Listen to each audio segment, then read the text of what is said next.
मत बताना, मुझे सीक्रेट्स रखना नहीं आता। लेकिन अपनी बहन की खातिर मैं उस मिस्टीरियस डिलीवरी गाय की आइडेंटिटी छिपाने के लिए राजी हो गया। लेकिन फिर जब हमारे पेरेंट्स ने ये पता लगाने की कोशिश की कि ऑलिव को इतने सारे पैसे कहाँ से मिल रहे हैं, तो उन्हें उसकी पार्ट टाइम जॉब के बारे में सब पता चल गया। ये न्यूज़ सुनकर वो बेहद नाराज थे। कितने शर्म की बात है, तुम्हें अपनी लाइफ के साथ ये नहीं करना चाहिए। तुम्हारा काम है पढ़ाई करना, ना कि घूम घूम कर सड़क पर पिज्जा बांटना। मॉम डैड ने ऑलिव को फौरन वो काम छोड़ने के लिए कहा। उसने भी प्रॉमिस किया कि वो अपनी जॉब छोड़ देगी। लेकिन फिर उसने चोरी से मुझे बताया कि वो एक्टर्स के ऑटोग्राफ्स और डायरेक्टर की कमेंट्री वाली अपनी फेवरेट मूवी के कलेक्टर्स एडिशन के लिए पैसे बचाना चाहती है। इसीलिए उसने मुझे अपना कॉस्ट्यूम मेरे रूम में छिपाने के लिए कहा, ताकि हमारे पेरेंट्स को इसका पता ना चले। जैसे ही मुझे मूवी के लिए पैसे मिल जाएंगे, मैं जॉब छोड़ दूंगी, प्लीज साइमन।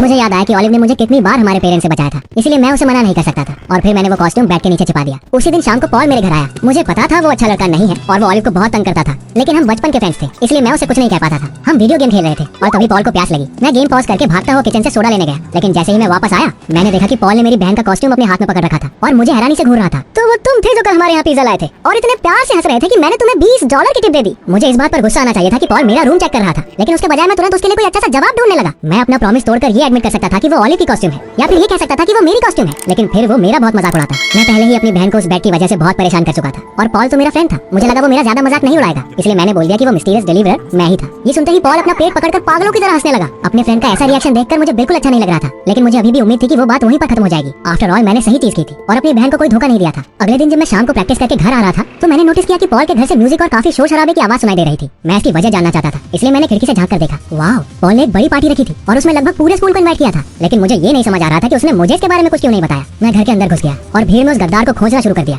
मुझे अपने चारों तरफ अजीब अजीब बातें सुनाई दे रही थी। Paul promised everyone would see some crazy surprise when the pizza was delivered. Oh yeah, मैं तो कब से वेट कर रहा हूँ। Oh, that wasn't good. मेरा दिल कह रहा था कि कुछ बहुत बुरा होने वाला है। और फिर मुझे डोरबेल की घंटी सुनाई पड़ी। पॉल ने दरवाजा खोला और मैंने देखा कि दरवाजे पर ऑलिव हाथों में ढेर सारे पिज्जा के साथ खड़ी थी। उसे देखकर पार्टी के सारे गेस्ट खुशी से तालियां बजाने लगे, क्योंकि वो mysterious delivery girl real local celebrity बन गई थी। पॉल ने उसे पार्टी की गेस्ट ऑफ ऑनर बनने के लिए कहा और उसके जवाब का वेट किए बिना ही उसे खींचकर बैकयार्ड में ले आया। मैं भीड़ को चीरकर आगे बढ़ा और देखा तो पॉल के फ्रेंड्स कॉस्ट्यूम में बैठी ऑलिवर पर चिपचिपा सिरप डाल रहे थे। They were so nasty. उसका कॉस्ट्यूम और पिज्जा दोनों बर्बाद हो गए थे। मैं चिपचिपे और मीठे पिज्जा के पैसे नहीं दूंगा। ऑलिव ने अपना मास्क हटाया और आंखों में आंसू भरकर भीड़ की तरफ देखा। सब सन्ने रह गए। कोई ये सोच भी नहीं सकता था कि ऑलिव सबकी फेवरेट डिलीवरी गर्ल थी। पॉल भी हैरत में था। उसे यकीन था कि उस कॉस्ट्यूम में मैं हूँ और उसके बाद जो हुआ वो सबसे बुरा था। ऑलिव ने गेस्ट के बीच मुझे देखा। तुमने मुझे फंसाया है क्या? तुम्हें इस बात की जलन थी कि लाइफ में पहली बार मैं तुमसे ज्यादा पॉपुलर हूँ? तुम मेरे साथ ऐसा कैसे कर सकते हो साइमन? उसके बाद ऑलिव जोर जोर से रोते हुए पार्टी से भाग गई। मैं उसके पीछे भागकर उसे बताना चाहता था कि वो प्रैंक असल में मेरे लिए था, लेकिन तभी भीड़ में से ड्यूक बाहर आ गया। उसने गुस्से से मुझे घूर कर देखा और पूल में धक्का दे दिया। मैंने तुम्हारे जैसा घटिया भाई नहीं देखा। That's how I ended up in this situation. और क्या कहूँ, I guess मैं इसी लायक था। घर पर मेरी बहन ने खुद को अपने रूम में बंद कर लिया और मेरी कोई बात सुनने को तैयार नहीं थी। और अगले दिन मैंने देखा कि वो वापस पिज्जा डिलीवरी करने गई थी, लेकिन इस बार बिना कॉस्ट्यूम के।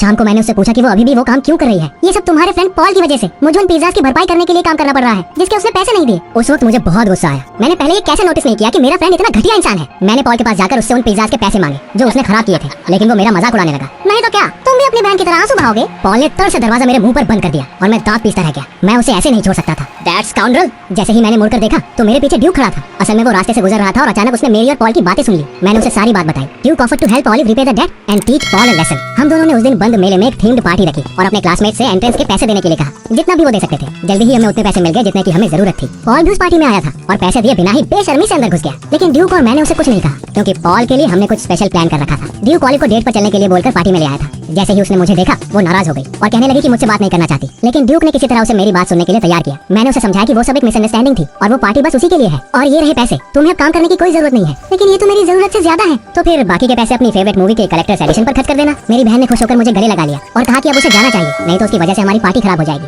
This is such nonsense. जब तुम डिलीवरी गर्ल बनकर पॉपुलर हो गई थी तब शायद तुम्हें लग रहा होगा कि तुम्हें उस कॉस्ट्यूम की वजह से अपने क्लासमेट्स का प्यार मिला है, लेकिन ऐसा नहीं है। तुम्हें वो प्यार और पॉपुलैरिटी तुम्हारी अमेजिंग पर्सनैलिटी की वजह से मिली थी। लेकिन फिर भी आज मैं तुम्हें एक बार फिर से अपना कॉस्ट्यूम पहनने के लिए कहूंगा। उसके बाद मैंने और ड्यूक ने भी एक दूसरे को देखकर इशारा किया और अपने अपने एनिमेट्रॉनिक कॉस्ट्यूम्स पहन लिए। उसके बाद हम तीनों उस पुराने हॉल ऑफ मिरर्स में जाकर चुपचाप खड़े हो गए, जिसके बारे में हमने ढेर सारी हॉरर स्टोरीज सुनी थी। जैसा कि हमारे बीच तय हुआ था, उसके थोड़ी देर बाद हमारे क्लासमेट्स पॉल को हॉल में लेकर आए और फिर वहाँ से भाग गए। यहाँ तो कुछ भी नहीं है, मिरर्स और गंदी डॉल्स के अलावा। अब हमारी बारी थी। We came to life and walked towards Paul with a creepy gait. उसका चेहरा सफेद पड़ गया और वो मम्मी मम्मी करता हुआ डरकर रूम से बाहर भाग गया। उसकी ये हालत देखकर पार्टी में आए लोग हंस कर पागल हो गए थे। हमें भी प्रैंक करना आता है। मुझे इस बात की खुशी है कि ऑलिव अपने शेल से बाहर निकल आई और सबको पता चल चुका था कि वो कितनी इंटरेस्टिंग है। उसके अलग होने की वजह से हमारे क्लासमेट्स ने उसका मजाक उड़ाना बंद कर दिया। Do you think I am a good brother? नीचे कमेंट्स में बताएं अपने भाई बहनों के साथ आपका कैसा रिश्ता है। इससे किसी को बहुत मदद मिल सकती है।